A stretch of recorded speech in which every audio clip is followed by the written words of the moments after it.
यदि आप भी बिहार बोर्ड मैट्रिक परीक्षा 2025 में शामिल होने वाले विद्यार्थी हैं तो यह वीडियो आपके लिए इंपॉर्टेंट होने वाला है, क्योंकि इस वीडियो में हम वैसे 50 वस्तुनिष्ठ प्रश्न लेकर आए हैं जो बिल्कुल आपके हिंदी के पेपर में पूछे जाएंगे। यदि आपका तैयारी अभी तक नहीं हुआ है या आपको डर है कि हिंदी में हम किस प्रकार से प्रश्न को उत्तर देकर आएंगे, तो बिल्कुल इस वीडियो को कंप्लीट देख लीजिए बाबू, क्योंकि यह वीडियो आप लोगों के लिए पूरे मॉडल पेपर और पूरे किताब से चुना हुआ प्रश्न से बनाया गया है, ताकि एक वीडियो आपको 10 से 12 मिनट का हो और इस वीडियो से आपको पूरे 50 प्रश्नों का टेंशन दूर हो जाए। तो चलिए हम देरी नहीं करते हुए वीडियो को शुरू करते हैं और देखते हैं कि आज का वीडियो का पहला प्रश्न क्या है। तो दिया हुआ है पहला प्रश्न, आप लोग देख पा रहे हैं कि सब पुराने अच्छे नहीं होते हैं और सब नए खराब नहीं होते हैं। यह उक्ति कहाँ से लिया गया है? तो याद रखना है कि यह युक्ति कालिदास के द्वारा दिया गया है, यानी कालिदास का जो है ऑप्शन डी बिल्कुल राइट उत्तर हो जाएगा। इस प्रकार से आपको 4 ऑप्शन मिलेगा और इसमें से एक ही उत्तर जो होगा सही होगा। तो बिल्कुल आपको ध्यान देकर एक एक प्रश्न का उत्तर दीजिएगा, क्योंकि एक एक प्रश्न जो होते हैं आपके लिए इंपॉर्टेंट होते हैं, क्योंकि एक नंबर से कोई बच्चा फेल हो जाता है या एक नंबर से फर्स्ट डिवीजन छूट जाते हैं। तो चलिए हम 2 नंबर प्रश्न देखते हैं। दिया हुआ है कि लक्ष्मी डैश कहानी के केंद्रीय पात्र है बाबू। याद रखना है कि लक्ष्मी जो है ना ढहते विश्वास कहानी के पात्र है बाबू, यानी ऑप्शन ए बिल्कुल राइट उत्तर हो जाएगा, सही उत्तर हो जाएगा। तो आप अगर कंप्लीट इस वीडियो को देखते हैं ना तो बिल्कुल आपके हिंदी के पेपर में एक भी प्रश्न ऐसा नहीं होगा जो इससे बाहर आएगा, यानी बिल्कुल हम चुना हुआ वीडियो में प्रश्न लाए हैं ताकि आप लोगों को एक वीडियो देखने के बाद जो है ना बिल्कुल टेंशन दूर हो जाए। तो 3 नंबर प्रश्न देख रहे हैं। दिया हुआ है कि गुणवाचक विशेषण है बाबू। देखिए गुणवाचक विशेषण जो है ना, आप लोग विशेषण में पढ़े होइएगा तो उसमें गुणवाचक विशेषण के बारे में बताया गया है कि अच्छा जो होता है ना एक प्रकार से गुणवाचक विशेषण होता है जो किसी का क्वालिटी को क्या करता है, बताता है बाबू। याद रखना है, यानी ऑप्शन डी बिल्कुल इसका राइट उत्तर सही उत्तर हो जाएगा। चलिए बढ़ेंगे अगले प्रश्न की ओर और 4 नंबर प्रश्न देखेंगे। दिया हुआ है कि स्वर संधि का उदाहरण नहीं है। देखिए इसमें स्वर संधि का उदाहरण नहीं है यह पूछा जा रहा है बाबू। याद रखना है कि यह निगेटिव प्रश्न है। तो इस प्रश्न का सही उत्तर होगा वाग्यपति, यानी ऑप्शन डी बिल्कुल राइट उत्तर वाग्यपति हो जाएगा। तो बिल्कुल अभी तक इस वीडियो को लाइक नहीं किए हैं तो दोस्तों लाइक कर दीजिए और लाइक करने के बाद आप चैनल को जरूर सब्सक्राइब कर लीजिएगा, क्योंकि इस यूट्यूब चैनल के द्वारा आपको बहुत इंपॉर्टेंट वीडियो मिलने वाला है बोर्ड एग्जाम तक। तो बिल्कुल आप इस यूट्यूब चैनल को सब्सक्राइब करके और अपने प्यारे से दोस्तों के साथ जरूर भेज दे ताकि वो भी देख ले। तो चलिए हम 5 नंबर प्रश्न देखते हैं। तो 5 नंबर प्रश्न दिया हुआ है कि सदियों की ठंडी बुझी राख सुगबुगा उठी मिट्टी सोने पहन इठलाती है। यह पंक्ति कहां से लिया गया है? तो याद रखना है बाबू कि यह जो पंक्ति है ना यह दिनकर के द्वारा दिया गया है, यानी दिनकर जी के जो लिखा है उससे लिया गया है पंक्ति है। बिल्कुल याद रखना है बाबू, इंपोर्टेंट प्रश्न है इस वीडियो में, तो इस वीडियो को कंप्लीट जरूर देखें। 6 नंबर प्रश्न जो देख पा रहे हैं, दिया हुआ है कि पंडित बिरजू महाराज का जन्म कब हुआ था, यानी पंडित बिरजू महाराज का जन्म जो है कब हुआ था यह पूछा जा रहा है बाबू। याद रखना है कि इस प्रश्न का सही उत्तर डी हो जाएगा, यानी 1938 में पंडित बिरजू महाराज जी का जन्म हुआ था। ऑप्शन डी बिल्कुल इसका राइट उत्तर हो जाएगा। तो बिल्कुल एक एक प्रश्न को ध्यान से सुनना है और इस वीडियो को कंप्लीट देख लेना है, ताकि एक वीडियो देख लेना तो आपका हिंदी का पेपर में बिल्कुल एक भी प्रश्न ना छूटेगा। तो चलिए हम 7 नंबर प्रश्न देखते हैं कि दिया हुआ है कि अशुद्ध शब्द है बाबू। देखिए निश्चित रूप से अशुद्ध शब्द वाले प्रश्न आपके बोर्ड एग्जाम में देखने के लिए मिलेगा। तो 7 नंबर जो प्रश्न हो जाएगा ना इसका सही उत्तर हो जाएगा श्रृंगार, यानी श्रृंगार जो है ना बिल्कुल अशुद्ध शब्द है, क्योंकि यह श्रृंगार जो होते हैं ना इस तरह से लिखे जाते हैं बाबू। याद रखना है, तो यानी ऑप्शन बी बिल्कुल इसका राइट उत्तर यानी सही उत्तर हो जाएगा। चलिए हम बढ़ते हैं बाबू अगले प्रश्न की ओर। बिल्कुल इंपोर्टेंट प्रश्न है।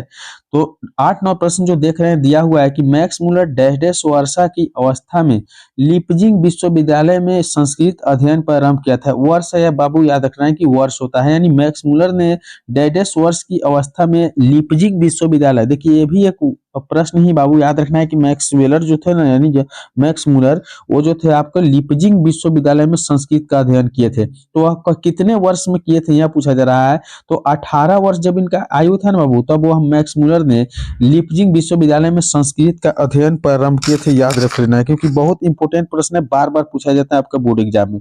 तो अगली प्रश्न 9 नंबर प्रश्न दिया हुआ है, देख रहे हैं बाबू कि फ्रांस का प्रमुख कला केंद्र रहा है। तो देख लीजिए फ्रांस का प्रमुख कला केंद्र है ना, यह पूछा जा रहा है।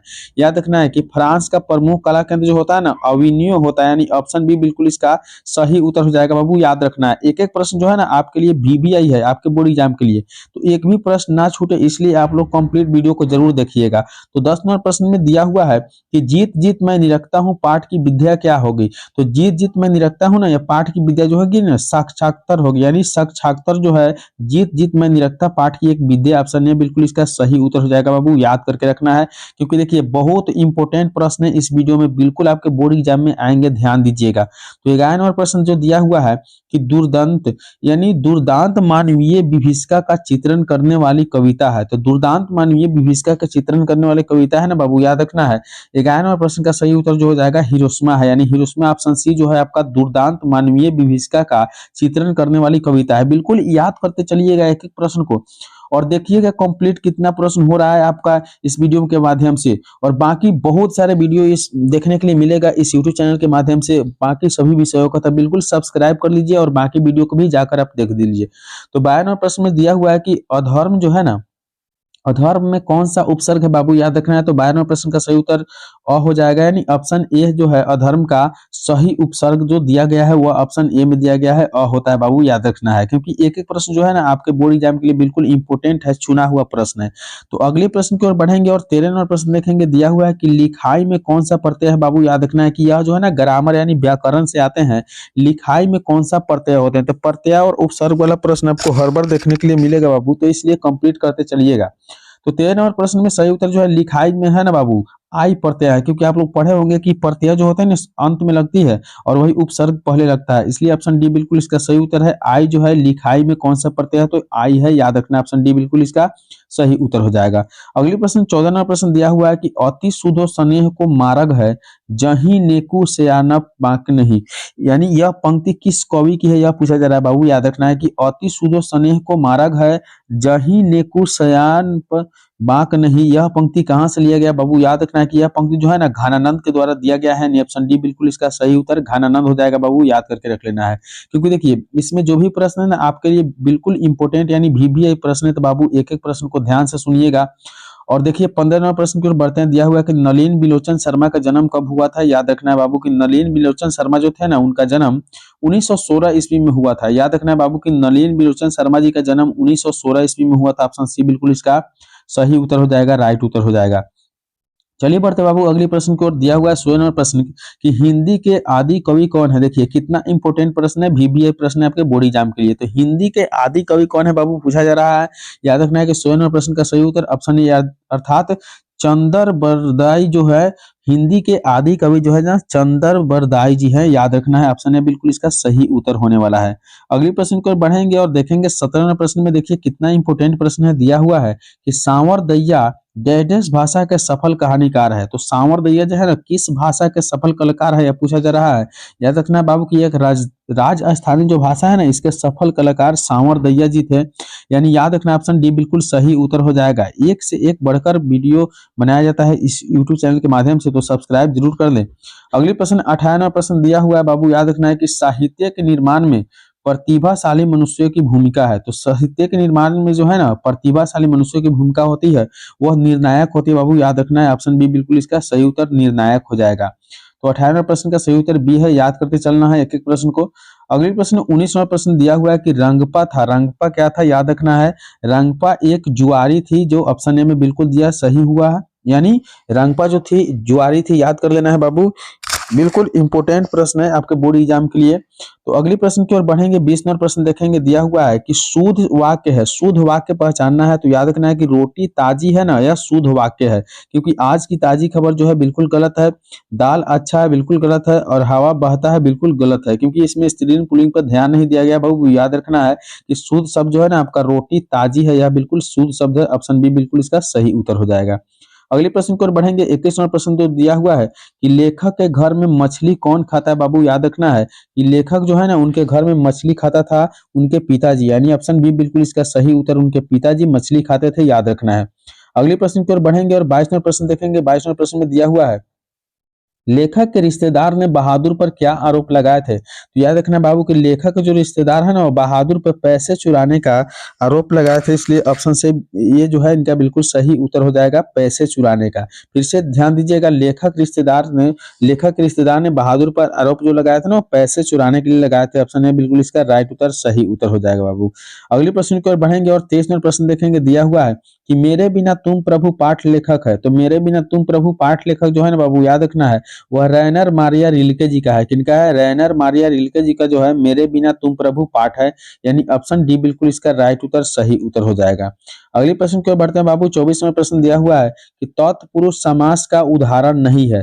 तत्पुरुष समास का उदाहरण नहीं है पूछा जा रहा है, याद रखना है बाबू को ऑप्शन डी जो है ना तत्पुरुष समास का उदाहरण नहीं है, यानी ऑप्शन डी हो जाएगा चौराहा।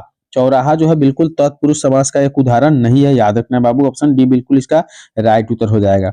अगली प्रश्न 25वें प्रश्न में दिया हुआ है कि अव्ययी भाव समास में डैश डैश पद प्रधान होता है।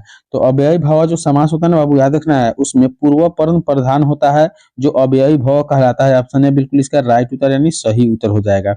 अगले प्रश्न की ओर बढ़ेंगे। 26वां प्रश्न दिया हुआ है कि भारत में बेरोजगारी का मुख्य कारण क्या है बाबू, याद रखना है कि भारत में जो बेरोजगारी है ना उसका मुख्य कारण होता है जाति प्रथा, याद रखना है ऑप्शन ए बिल्कुल इसका सही उत्तर है। भारत में बेरोजगारी का मुख्य कारण जाति प्रथा, ऑप्शन ए बिल्कुल इसका राइट उत्तर सही उत्तर हो जाएगा। अगले प्रश्न है बाबू 27वां प्रश्न देखिएगा कि शुद्ध शब्द है। तो शुद्ध शब्द क्या है, याद रखना है कि शुद्ध शब्द जो है ना अभिलाषा शुद्ध शब्द है, इसका ऑप्शन ए बिल्कुल इसका राइट उत्तर सही उत्तर हो जाएगा अभिलाषा। अगले प्रश्न की ओर बढ़ते हैं। 28वां प्रश्न दिया हुआ है कि घनानंद जो कवि है ना वो कैसे कवि है। तो घनानंद जो कवि थे वह एक प्रकार के रीति मुक्त कवि थे, याद रखना है कि घनानंद रीति मुक्त कवि है बाबू, ऑप्शन ए बिल्कुल इसका राइट उत्तर सही उत्तर हो जाएगा।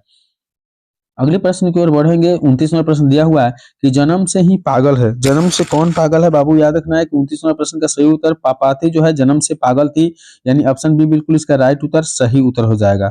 अगले प्रश्न की ओर बढ़ेंगे। 30वां प्रश्न दिया हुआ है बाबू कि लेखक को मछली खाने से किसने मना किया था। तो याद रखना बाबू कि लेखक जो है ना मछली खाने से माँ ने मना किया था, यानी ऑप्शन बी बिल्कुल इसका राइट उत्तर सही उत्तर हो जाएगा। चलिए बाबू, इस वीडियो में हम 1 से 20 प्रश्न 1 से 30 प्रश्न बताए हैं जो आपके लिए बिल्कुल इंपॉर्टेंट था। बाकी के प्रश्न हम अगले वीडियो में बताएंगे। यदि अभी तक आप इस YouTube चैनल को सब्सक्राइब नहीं किए तो बिल्कुल सब्सक्राइब कर लीजिए। वीडियो को लाइक नहीं किया तो लाइक करके चैनल को सब्सक्राइब करके वीडियो को शेयर जरूर कर दे। चलिए मिलते हैं अगले वीडियो में, तब तक के लिए बाय।